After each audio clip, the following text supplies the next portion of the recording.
একটা ভয়ঙ্কর জঙ্গল ছিল। তার মধ্যেই একটা বুড়ো সাধু বাস করত, যার নাম ছিল রামদাস। একটা ঝোপড়ির মধ্যে সে একাই থাকত। না ছিল কোনো ভয়, না ছিল কোনো চিন্তা। ওই ঝোপড়িটাই তার ছিল জীবনের রাজপ্রসাদ। একদিন রাত্রিবেলায় হঠাৎ করে ভয়ঙ্কর ঝড় বৃষ্টি শুরু হয়ে যায়। আর এই বৃষ্টি এতটাই ভয়ঙ্কর ছিল যে আশেপাশে কোনো সাউন্ড শোনা যাচ্ছিল না, শুধু ঝমঝম করে বৃষ্টিরই আওয়াজ ছিল। চারিদিকে ছিল অন্ধকার। ওই বুড়ো মানুষটি দরজা বন্ধ করে বসেছিল তার ঝোপড়ির মধ্যে। ভিতরে টুপ টুপ করে জলও পড়ছিল ঝোপড়ি বেয়ে। কিন্তু হঠাৎ করে ঠক ঠক আওয়াজ হলো। ঝোপড়িতে কেউ যেন একটা ঠোকা মারল। সাধু চমকে গেল। সে মনে মনে ভাবল, এত রাত্রিবেলা এই সমতে ঠকঠক করে আবার কে ডাকছে? মনে বুকে সাহস জাগিয়ে ওই বৃদ্ধ মানুষটি দরজা খুলল।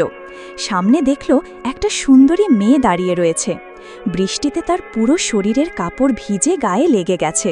বাইরে থেকে দেখে খুবই অদ্ভুত লাগছিল। শরীরের সমস্ত ভাঁজ স্পষ্ট করে বোঝা যাচ্ছিল। ভিডিওতে যাওয়ার আগে জানিয়ে রাখি, তোমরা দেখছো তোমাদের প্রিয় চ্যানেল না পাওয়ার অনুভূতি অরিজিনাল। সো যেটা বলছিলাম, দূর থেকে দেখে যেন মনে হচ্ছিল তার শরীরে কোনো বস্ত্রই নেই। সাধু তখন জিজ্ঞাসা করল যে, হে কন্যা, তুমি কে? এই রাত্রিবেলায় এখানে তুমি কি করতে এসেছো এবং তোমার শরীরের বস্ত্রের এই হাল কেন? মেয়েটি তখন হেসে খেলে বলল, বাবাজি, আমার নাম অনিতা। আমি এই পাশের গ্রামেই থাকি। আমি বড় বিপদে পড়েছি। ভয় তার গলার আওয়াজ কেঁপে উঠেছিল। হঠাৎ করে বলল, আমার পিছনে না কিছু মানুষ পড়েছে। দৌড়ে দৌড়ে আমাকে ধাওয়া করছে। আমার ইজ্জত লুটে নেবার চেষ্টা করছে। আমাকে বাঁচান বাবা, আমাকে বাঁচান, আমাকে রক্ষা করুন। মেয়েটি বলল যে, আমি কোনো রকমে আমার জানপ্রাণ বাঁচিয়ে এসেছি, বাবা আমাকে বাঁচান। তখন ওই লোকটি দরজা খুলে ভিতরে একটা লম্প জ্বালিয়ে মেয়েটির সামনে বসল। ভিতরে আলো ছিল, কিন্তু বাইরে ঝড় এবং বৃষ্টির আওয়াজ। মেয়েটি কাঁপতে কাঁপতে ভয় পেয়ে বলল যে, বাবাজি, আমি রাজা বিক্রম সিংহের মেয়ে। আমার বাবা অনেকই বড়লোক এবং গোটা গ্রামের রাজা, কিন্তু ওই বিক্রম সিংহ আর বেঁচে নেই। বাবা মরে যাওয়ার পরে সমস্ত লোক আমাদের উপরে ফায়দা নিতে চায়। বাইরের অনেক লোকজন এবং গুন্ডা, তারা আমার সুন্দরতাকে দেখে পাগল হয়ে গেছে। যে কোনো প্রকারে আমাকে হাসিল করতে চায় এখন এই লোকজন। আমাকে ছুঁতে চায়, আমার শরীর অপবিত্র করতে চায়। সাধু রামদাস তার কথা চুপচাপ মন দিয়ে শুনে যাচ্ছিল এতক্ষণ। ওই বয়স্ক মানুষটি বুঝেছিল মনে মনে যে এই মেয়েটি নিশ্চয়ই কিছু একটা লুকাচ্ছে, এবং এই হঠাৎ করে রাত্রিবেলায় এসে আমার ঘরে বসে থাকারও নিশ্চয়ই কোনো কারণ রয়েছে। দেখুন, ওই ঝোপড়ির মধ্যে কিন্তু দুজনাই ছিল। এক হচ্ছে ওই বয়স্ক বৃদ্ধ মানুষটি, আর দুই হচ্ছে কচি মেয়েটি। অল্প বয়সী কচি মেয়ে রাত্রিবেলায় একা থাকা কতটা ভয়ঙ্কর ব্যাপার সেটা আশা করি বুঝতেই পারছেন। চোখের মধ্যে এমনই তার ভাব দেখা যাচ্ছিল যে ওই বুড়ো মানুষটি তাকে ঠাঁই দিতে বাধ্য হলো। মেয়েটি বলল, বাবাজি, আজকের রাত্রে আমাকে একটু আপনার কুটিরে জায়গা দেবেন, যাতে বাইরের ওই ভয়ঙ্কর লোকগুলো আমাকে কিছু করতে না পারে। বয়স্ক মানুষটি বলল, হ্যাঁ, এই ঝোপড়িটা তোমারই, তুমি কিছু চিন্তা করো না। এরপরে রাত যখন ঘনিয়ে আসে, মেয়েটি শুয়ে পড়ে। মেয়েটি যখন শুয়ে পড়ে, তার বস্ত্র অটোমেটিক খুলে যায় শরীর থেকে। আর ওই সাধু মানুষটি সামনে বসে ওগুলো দেখছিল। বয়স্ক মানুষটা কিছু যেন একটা ভাবার চেষ্টা করছিল। সে মনে মনে কিছু একটা গভীর চিন্তায় পড়ে গেছিল। বয়স্ক মানুষটির শরীর বয়স্ক হতে পারে, কিন্তু তার মন ছিল অল্প বয়সী। সে মনে মনে অনেক কিছু কথা ভাবতে থাকে এবং তার সুপ্ত বাসনাও জাগ্রত হয় মনে মনে। তার অল্প দিনের বিভিন্ন রকমের কথা মনে পড়ল। তার অল্প দিনের যখন ছিল অল্প, তখন সে কিভাবে এনার্জি নিয়ে ঘুরে বেড়াতো, সেই সমস্ত কথা তার মনে পড়ে গেল। মনে মনে ওই বয়স্ক লোকটি ভাবছিল যে এই রাত কিভাবে কাটবে, আমি নিজেকে কিভাবে সামলাবো। চোখ বন্ধ করে সেই বয়স্ক লোকটি ঘুমানোর চেষ্টা করে, কিন্তু তার চোখে ঘুম আসছিল না। ওই মেয়েটি ভিজে কাপড় পরে তার সামনে যেভাবে দাঁড়িয়েছিল, সেই দৃশ্যটা তার মনে পড়ছিল বারবার। তার বুক ধক ধক করে উঠছিল। হঠাৎ করে পাশের ঘর থেকে মেয়েটির কান্নার আওয়াজ শুনতে পায় ওই বয়স্ক মানুষটি। বয়স্ক মানুষটি দৌড়ে যায় এবং দেখে যে মেয়েটি কাঁদছে। মেয়েটিকে তখন জিজ্ঞাসা করলেন ওই বয়স্ক মানুষটি, কি ব্যাপার, তুমি হঠাৎ করে কাঁদতে লাগলে কেন? কি হয়েছে তোমার? আমাকে খুলে বলো। মেয়েটি কাঁদতে কাঁদতে বলল যে আমার সঙ্গে এমন একটা জিনিস ঘটেছে যেটা আমি কাউকে বলতে পারবো না। তখন রামদাস নামের ওই বয়স্ক লোকটি বলল, কি হয়েছে তোমার সঙ্গে, তুমি আমাকে খুলে বলতে পারো? বয়স্ক লোকটি এটাও বলল যে তুমি নির্দ্বিধায় আমাকে বলো, এমন কি হয়েছে তোমার সঙ্গে যে কারণে তুমি কাঁদছো এই রাত দুপুরে উঠে? আমি তোমাকে জায়গাও দিলাম আমার ঘরে থাকার জন্য, কিন্তু তারপরেও তোমার মন কেন বিচলিত? এমন কিসের ভয় রয়েছে? মেয়েটি তখন কাঁদতে কাঁদতে বলল, বাবা, আপনি যেরকম ভাবছেন আমি অতটা ভালো মেয়ে নই, আমি একটু অন্যরকম, আমি আমি আমি অনেকটাই আলাদা। আর এরকম করতে করতে মেয়েটি হঠাৎ করে এমন একটা কথা বলে যায় যে ওই ব্যক্তি হতবাক হয়ে যায় শুনে। মেয়েটি বলল, আমি কোনো সাধারণ মেয়ে নই, আমি হারিয়ে যাওয়া একটা আত্মা যে অনেক দিন ধরে নিজের মনস্কামনা নিয়ে ঘুরে বেড়াচ্ছে, যার মনে অনেকগুলো স্বপ্ন, যার মনে অনেকগুলো ইচ্ছা, যার মনে আলাদা এক কাম উত্তেজনা সবসময় থাকে। বয়স্ক লোকটি শুনেই হঠাৎ করে হতচকিত হয়ে উঠল। সে হঠাৎ করে চমকে গিয়ে বলল, কি বললে তুমি? একটা আত্মা? আত্মা বলতে তুমি কি বোঝাতে চাইছো?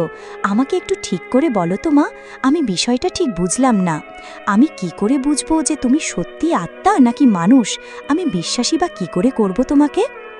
বয়স্ক লোকটি এগুলো বললই মেয়েটিকে। মেয়েটি তখন আস্তে আস্তে শান্ত স্বরে চোখটাকে নিচের দিকে নামিয়ে গল্প বলতে শুরু করল। এটা তার অতীতের জীবনের গল্প। তার সঙ্গে কি হয়েছিল সেটা বলতে শুরু করল ওই সাধুকে। মেয়েটি বলল, অনেক দিন আগে আমি রানী ছিলাম। একটা লোক ছিল আমাকে যে বিয়ে করতে চাইতো, কিন্তু বিশ্বাস করুন বাবা, আমি ওকে ভালোবাসতাম না। আমি ওকে বিয়ে তো করা দূরের কথা, আমি ওর দিকে তাকাতামও না। আমার একটুও পছন্দ ছিল না তাকে। কিন্তু বিশ্বাস করুন বাবা, আমাকে ও পাওয়ার জন্য উঠে পড়ে লেগেছিল। আমাকে পাওয়ার জন্য ও কালো জাদু করে। সেই কালো জাদু যার কারণে প্রচুর মানুষ মারাও গেছে। আমাকে ফাঁসিয়ে দিয়েছিল। কালো জাদুর মাধ্যমে আমাকে ফাঁসিয়ে দিয়ে আমার সঙ্গেও বিয়ে করে নেয়। কিন্তু আমি কোনোদিন মন থেকে ওর হতে পারিনি। বিয়েটা করেছিল কোনো মতে, কিন্তু সেটাও আমার ইচ্ছার বিরুদ্ধে। ও আমাকে চাইতো মনে প্রাণে, কিন্তু আমি ওকে এক বিন্দুও চাইতাম না। তারপর একদিন রাত্রিবেলায় আমার ইজ্জত লুটে নেবার চেষ্টা করে, কিন্তু আমি ওখান থেকে ছেড়ে দিয়ে চলে আসি। মেয়েটিকে পরের দিন মেরেও ফেলে ওই লোকটি। আর ওই লোকটি যখন মেরে ফেলে তখন লোকটি বলেছিল যে, তোর আত্মা ততদিন পবিত্র হবে না যতদিন না অবধি তুই কোনো পবিত্র মানুষের সঙ্গে বিছানায় এক রাত কাটাবি। আর যবে থেকে আমাকে মেরেছে তবে থেকে আমি জঙ্গলে এরকম নগ্ন অবস্থায় ঘুরে বেড়াই, দৌড়ে বেড়াই। নগ্ন অবস্থায় এরকম ভিজে জামাকাপড় পরে সবাইকে দেখা দিই। কিন্তু বিশ্বাস করুন, আপনার মতো পবিত্র মানুষ এখনও অবধি খুঁজে পাইনি আমি এই জঙ্গলে। এর আগে যাদের সঙ্গে আমার দেখা হয়েছে তারা মন থেকে কেউ পবিত্র ছিল না, কিন্তু আপনি একদম 100% পবিত্র। রামদাস যখন এই কথাটা শুনল তখন তার মন আরও ধকপক করতে লাগল। মেয়েটি তখন রামদাসের হাত ধরে বলল, আমি মিথ্যে কথা বলছি না বাবা, আজকের এই রাত যদি আমার সাথে না কাটান, আমাকে না যদি স্পর্শ করেন, আমার সঙ্গে যদি শারীরিক সম্পর্ক না করেন, তাহলে আমি সারা জীবন এই জঙ্গলে ঘুরে ঘুরে বেড়াবো। আপনার মতো কাউকে আমি আর খুঁজে পাবো না। সেই সময় মেয়েটি স্পর্শ করতে লাগে ওই বয়স্ক মানুষটির শরীরে, আর ওই মানুষটিও কাছে আসতে লাগে। কিন্তু হঠাৎ করে বাইরে থেকে এক বীভৎস আওয়াজ শোনা যায়। হঠাৎ করে দৌড়ে ঝুপড়ির বাইরে বেরোলো রামদাস নামের ওই বয়স্ক যুবকটি। সে বাইরে এসে দেখল চারদিক খুব অন্ধকার। অন্ধকারে কাউকে দেখা যাচ্ছিল না। সে হঠাৎ করে আবারও পিছনের দিকে তাকায়। তখন দেখল অনিতা নামের ওই মেয়েটি নগ্ন অবস্থাতে দাঁড়িয়ে আছে তার পিছনে। কিন্তু হঠাৎ করে এক অন্ধকার ছায়ার মতো আকৃতি ওই লোকটির কাছে চলে এলো এবং বলল, শোন, আমি সেই লোক যে এই মেয়েটিকে তোর কাছে পাঠিয়েছিলাম। আমি কালো জাদুর মাধ্যমে এই অনিতার আত্মাকে এতদিন বেঁধে রেখেছিলাম। আমি তোকে কামবাসনায় জালে ফেলতে চেয়েছিলাম। ওই কালো ছায়াটাই কিন্তু ওই মেয়েটির আত্মাকে বেঁধে রেখেছিল। আর সেই সময় ওই লোকটি বলে, রামদাস, তুই এবার আমার জালে ফেসে গেছিস। রামদাস নামের ওই বয়স্ক লোকটি গভীরভাবে নিঃশ্বাস নেয় এবং বলল, তোর এই কালা জাদুতে আমাকে ফেলতে পারবি না রে মূর্খ। তুই কি ভেবেছিলি একটা সুন্দরী মহিলাকে দেখে আমি সব কিছু ভুলে যাব, তাকে ভোগ করতে লাগব? এটা আমার রাস্তা একদম নয়। আর এই কথাটা শোনার পরে ওই মেয়েটিও মাথা নিচু করে ফেলে। মেয়েটি তখন ওই বয়স্ক মানুষটিকে বলল, আপনিও তো মানুষ, আপনার মধ্যেও তো কামনা বাসনা থাকবে, কিন্তু কি করে আপনি একটা সুন্দরী মহিলাকে এভাবে ছেড়ে দিচ্ছেন? তখন ওই বয়স্ক মানুষটি চোখ বন্ধ করে আকাশের দিকে তাকালো, তাকিয়ে নিচের দিকে তাকিয়ে বলল, আমি সবসময় আলোর দিকে যাওয়ার চেষ্টা করি, তোমাদের মতো অন্ধকারে নামতে চাই না, এবং অন্ধকারে নামার রাস্তা আমি কোনো দিনও বেছে নিই না। তখন ওই বয়স্ক মানুষটির কথা শুনে মেয়েটির চোখ দিয়ে জল পড়তে লাগে এবং মেয়েটি ভাবে যে সে কত বড় ভুল করছিল এতক্ষণ ধরে। মেয়েটি মনে মনে ভাবল, আমি এতক্ষণ একটা ভালো মানুষকে আমার জালে ফাঁসাতে চাইছিলাম। বয়স্ক মানুষটি তখন ওই মেয়েটিকে বলল, অনিতা, চোখ বন্ধ করো এবং ভাবো, তুমি কি সেটাই চাইছিলে যেটা তুমি নিজের মুখে আমাকে বলেছ? তুমি কি সত্যি শারীরিক সুখ ভোগ করতে চাও? সাধু বলল, আমি সবসময় মানুষকে বাঁচিয়েছি, কোনো মানুষকে মারিনি আজ অবধি।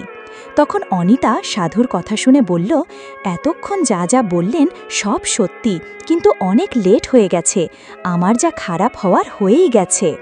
অনিতা তখন বলল, আমি জানি না কোনটা ভুল কোনটা ঠিক, আমি শুধু জানি যে আমাকে বন্দি করে রাখা হয়েছে। রামদাস নামের ওই বয়স্ক মানুষটি বলল, দেখো অনিতা, আমি জানি তোমার সঙ্গে কি হচ্ছে, কিন্তু তোমাকে সব সময় লড়তে শিখতে হবে। অনিতা কথার মানে বুঝে যায় এবং ওই ছায়াটির দিকে তাকিয়ে বলে, হ্যাঁ, এবার আমি লড়ব, আমি জিতব। অনিতা নিঃশ্বাস বন্ধ করে আকাশের দিকে তাকালো এবং হালকা করে নিঃশ্বাস ছেড়ে ওই ছায়ার দিকে হাত দিয়ে দিল। ছায়াটিকে যেই ছুলো তখন চারিদিকের হাওয়া বন্ধ হয়ে গেল। ওই ছায়াটি চিৎকার করতে লাগে। ওই ছায়াটি আস্তে আস্তে মিলিয়ে যেতে থাকে আকাশে। আস্তে আস্তে ছায়াটি মিলিয়ে যায় হাওয়াতে। ছায়াটি এমন ভয়ঙ্করভাবে চিৎকার করতে লাগে যে জঙ্গলের পশু পাখি অবধি ভয় পেয়ে যায়। সেই সময় অনিতা বুঝে যায় যে তার মনের জোর যেটা সে এখন দেখালো, এটা অনেক দিন আগেই দেখানোর দরকার ছিল।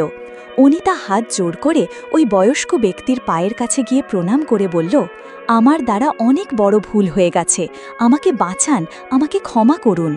আমি এতদিন অমানুষ ছিলাম, আমাকে মানুষ বানিয়ে দেওয়ার জন্য অনেক ধন্যবাদ।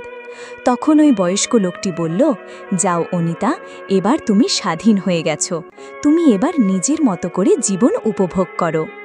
অনিতা চোখ বন্ধ করল, মাথা নিচু করে সারা জীবনের জন্য ওই জঙ্গল থেকে চলে গেল। এখন তার আত্মা মুক্তি পেয়ে গেছে, সে অন্ধকার থেকে আলোর দিকে অলরেডি চলে এসেছে। সো ফ্রেন্ডস, গল্পটি কেমন লাগলো অবশ্যই কমেন্টে জানিও। চ্যানেলে নতুন হয়ে থাকলে প্লিজ চ্যানেলটিকে সাবস্ক্রাইব করে দিও, আর যারা অলরেডি সাবস্ক্রাইব করেছো তোমাদের সবাইকে অসংখ্য ধন্যবাদ। দেখা হচ্ছে নতুন একটা দিনের নতুন একটা ভিডিওতে। সবাই ভালো থেকো এবং সবাইকে ভালোবাসায় রেখো। Thank you.